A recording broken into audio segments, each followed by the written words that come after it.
Hi guys, welcome to KP classes. I hope आप अपने boards exam की तैयारी बहुत अच्छे से कर रहे होंगे। आप बहुत अच्छी तैयारी कर रहे होंगे अपने स्कूल्स एग्जाम्स के लिए। लेकिन आपके बोर्ड्स एग्जाम के बाद there is one more examination जो आप सभी के लिए बहुत इंपॉर्टेंट है, that is of CUET examination. अब देखो सीयूईटी का एग्जाम क्यों होता है, you must be aware of this कि आपको अगर टॉप सेंट्रल यूनिवर्सिटीज से अपने ग्रेजुएशन को करना है, it can be in any of this stream, चाहे वो आर्ट्स स्ट्रीम हो, चाहे वो ह्यूमैनिटीज की स्ट्रीम हो, चाहे वो साइंस हो, चाहे वो कॉमर्स हो, एनी ऑफ दिस स्ट्रीम। अगर आप अपना ग्रेजुएशन किसी टॉप यूनिवर्सिटी से करना चाहते हैं, so the path is through CUET examination. तो इस सीयूईटी एग्जामिनेशन में जो आपका लॉजिकल रीजनिंग वाला सेक्शन है, उसकी डिटेल्ड तैयारी आपको कैसे करनी है ताकि आप बहुत अच्छे मार्क्स स्कोर कर सके इस सेक्शन में, that is the purpose of this class, that is what will be discussing in this class.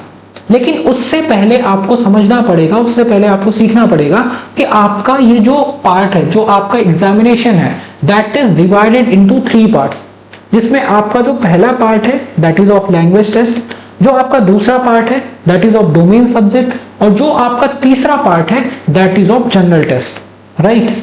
अब ये तीनों पार्ट में आपका जो डोमेन सब्जेक्ट वाला पार्ट है that will depend on your area of interest. अगर आपको कॉमर्स में कोई ग्रेजुएशन करनी है, so you need to opt for the subjects which are in the commerce domain.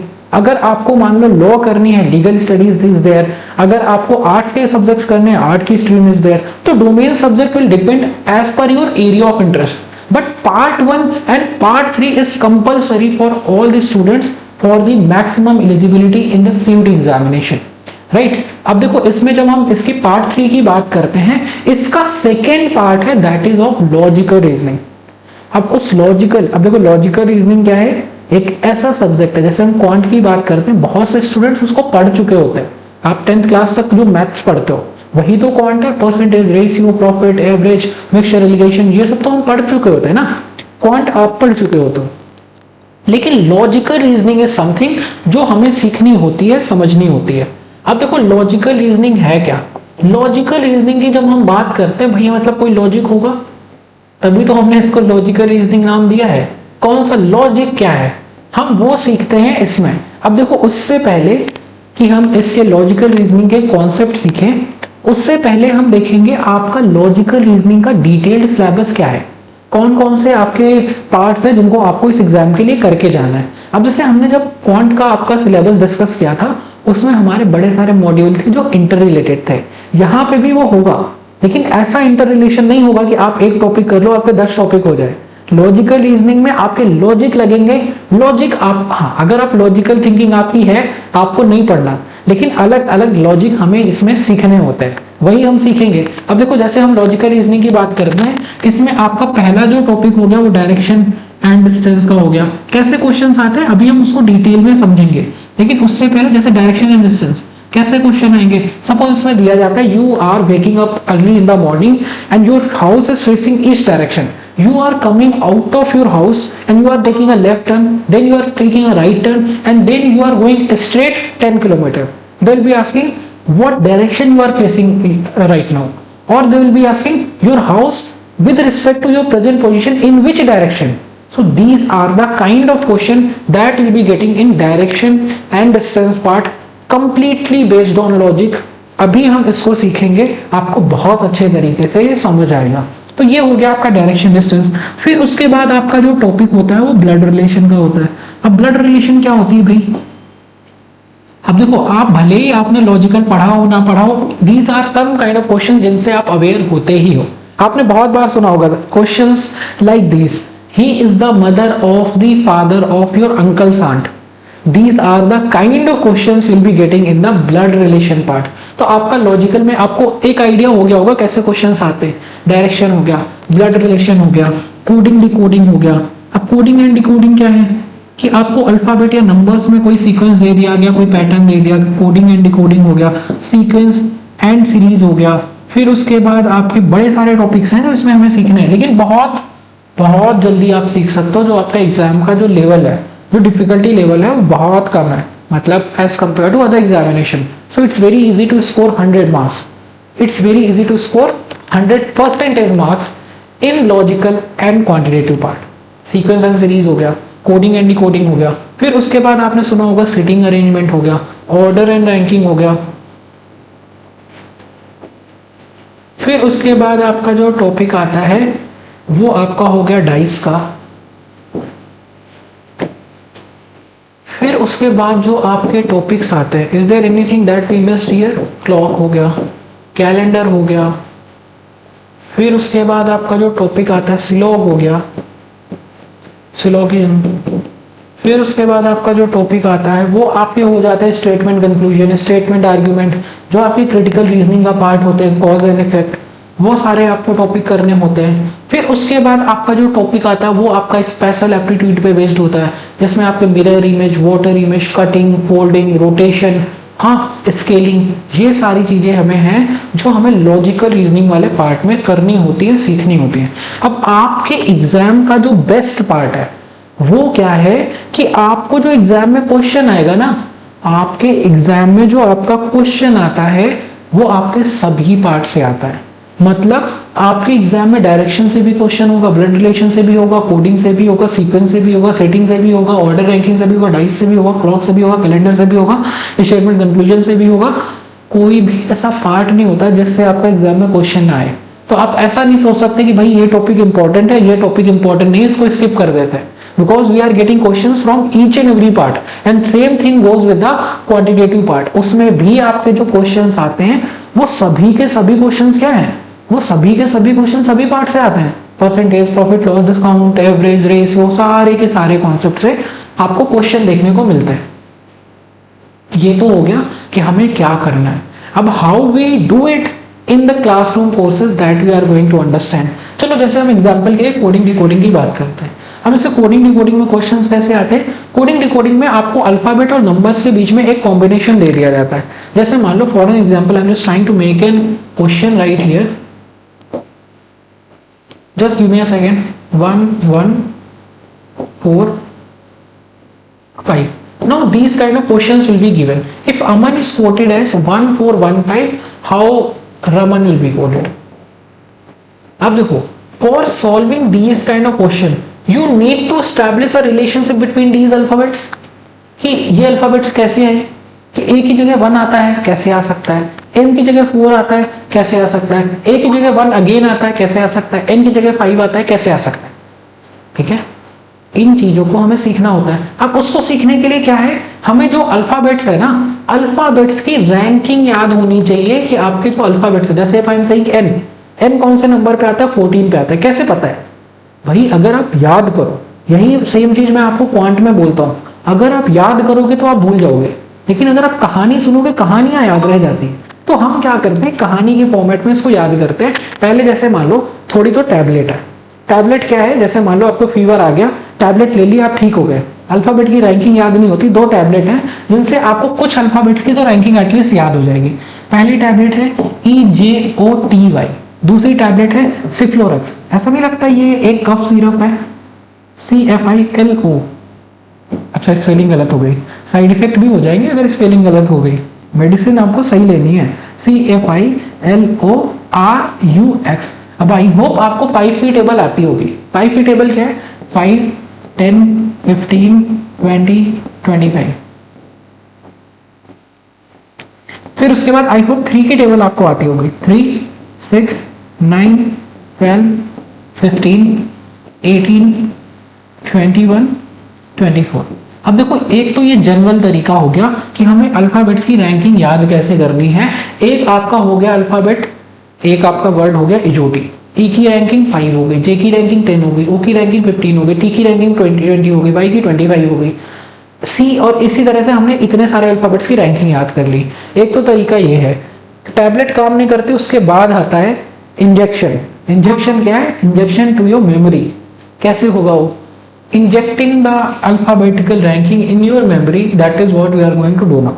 अब जैसे मान लो ABCD आपको पता है भाई, 1 2 3 4 आता है ये, ठीक है। उसके बाद देखो EFGHIJKL, इनके लिए हमें कहानी याद करते हैं। जैसे आपका E5 आपको इजोटी से पता है, इजोटी में ई आपका पहला लेटर है E5, F F stands for fix and fix sounds like 6.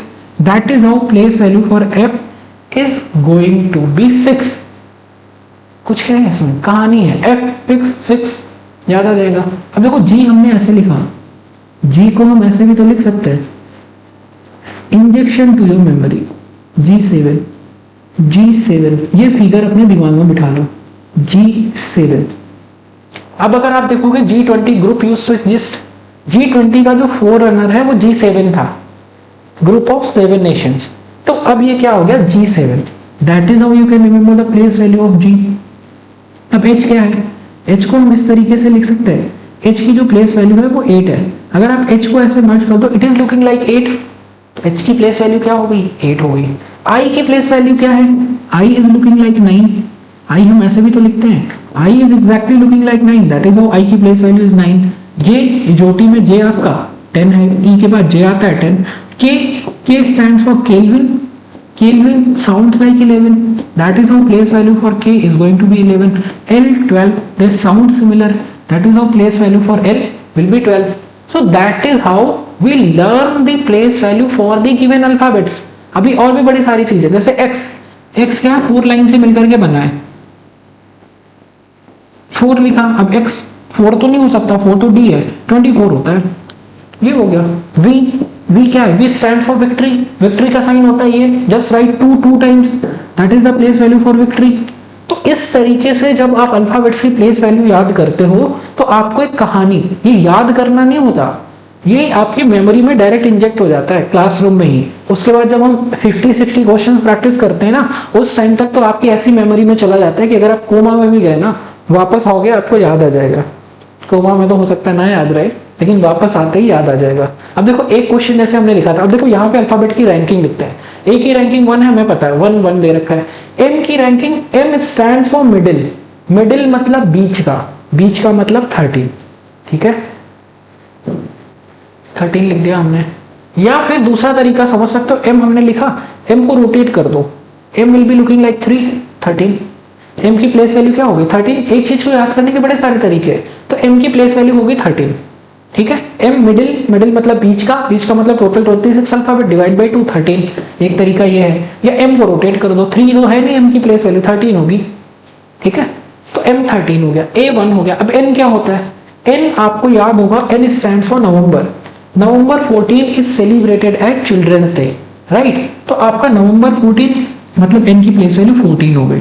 अब ध्यान से समझना, ए की प्लेस वैल्यू 1 है, ए की प्लेस वैल्यू अगेन 1 है, लेकिन एम की प्लेस वैल्यू 4 है।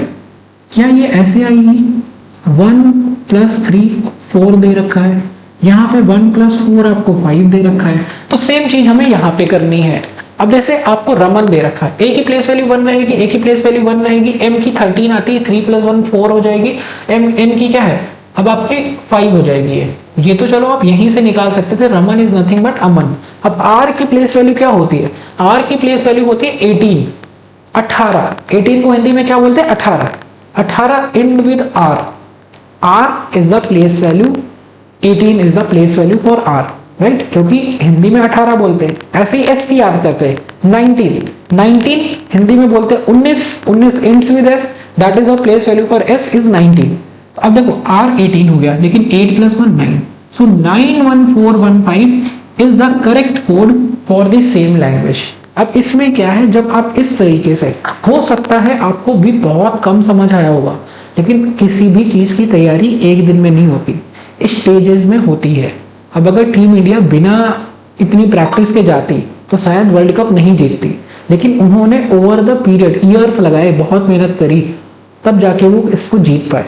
तो वैसे ही आपको पूरा ईयर लगाना पड़ेगा, प्रैक्टिस करनी पड़ेगी। एक टॉपिक पढ़ा, उस पे हमने 100 क्वेश्चन प्रैक्टिस किए, तब आपको उस टॉपिक पे कमांड आता है कि भाई अब ये एग्जाम में आएगा ना, तो इसको हम तोड़ फोड़ के आएंगे, इसको हम कंक्लूड करके आएंगे, इसका हम आंसर निकाल के आएंगे, राइट।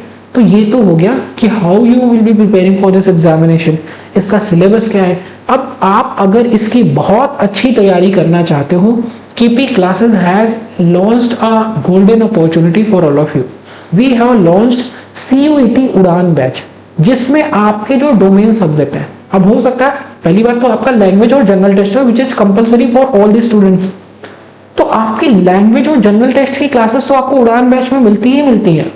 उसके साथ साथ अगर आप ह्यूमैनिटीज की क्लासेस करना चाहते हो, या आप आर्ट्स की क्लासेस करना चाहते हो, कॉमर्स की क्लासेस करना चाहते हो, साइंस की क्लासेस करना चाहते हो, जो आपके डोमेन सब्जेक्ट है, you will be getting domain specific classes also in that उड़ान बैच, राइट। तो अब आपको क्या क्या मिलने वाला है उसमें, चाहे वो आपका पार्ट 1 हो, पार्ट 2 हो, पार्ट 3 हो, जितने आपके एग्जाम के पार्ट्स हैं, जितने आपके डोमेन सब्जेक्ट हैं, उन सब्जेक्ट्स में आपके जितने भी टॉपिक्स हैं, सारा का सारा we are going to cover in CUET Udaan batch, and this is not enough. अब उसके साथ साथ आप अपने बोर्ड्स की भी तो तैयारी कर रहे हो, तो आप अगर चाहते हो you can opt for a course that is made for the board plus CUET examination, जिसमें आप बोर्ड और CUET की तैयारी एक साथ कर सकते हो। अब अगर आपको इसको लेकर के ज्यादा इंफॉर्मेशन चाहिए, डिस्क्रिप्शन बॉक्स में आपको नंबर दिया गया है, you can call on the numbers and our counsellors will contact you on the same date. उससे क्या होगा, एटलीस्ट आपको एक आइडिया रहेगा what is the package that will be getting and what are the opportunity that you are going to get in the schools. अब कई बार ऐसा होता है कि जैसे मान लो आपने पढ़ लिया, आपको समझ नहीं आया, या आपका स्कूल है, आपका एग्जाम है, आप उसको पढ़ के आप अटेंड ही नहीं कर पाए class. So all the classes will be recorded and you will be getting the recorded backup of all these classes. अब आपको जितनी भी क्लासेस हैं वो आपको रिकॉर्डेड फॉर्मेट में मिलेंगी। उन सभी क्लासेस मतलब सभी क्लासेस लाइव ऑनलाइन मोड में होंगी, उनका आपको रिकॉर्डेड बैकअप मिलेगा, 1-on-1 इंटरेक्टिव सेशन होगा। उसके साथ साथ अगर आपको कोई डाउट्स होते हैं, you can have a faculty appointment. उसके साथ साथ अगर आप उसको 1 टाइम रिवाइज करना चाहते हो, 2 टाइम रिवाइज करना चाहते हो, 3 टाइम रिवाइज करना चाहते हो, you have all these opportunities and this is not it. उसके साथ साथ एक बार हो सकता है पढ़ के आपको चीजें समझ आएंगी, उसके बाद आपके मॉक टेस्ट की प्रैक्टिस होती है, और उसके बाद वी रिवाइज इट 3 टाइम्स। मतलब एक टाइम हम पढ़ते हैं, 2 टाइम्स उसको रिवाइज करते हैं in this 1 year of time, along with your board's examination, along with your board preparation. So this is what we have to offer you, and for you if you want more information on this part, you can call us on the numbers which are given in the description box, or you can directly go on the website and you can see what are the features, what are the subjects that we are going to cover, and what is the fees that course is available at. And again, if you are having any kind of suggestion, if you are having any kind of question, you guys can let us know in the chat box. We are always there to answer. Again, thank you so much for watching today's video. KP Classes, dedicated to excellence.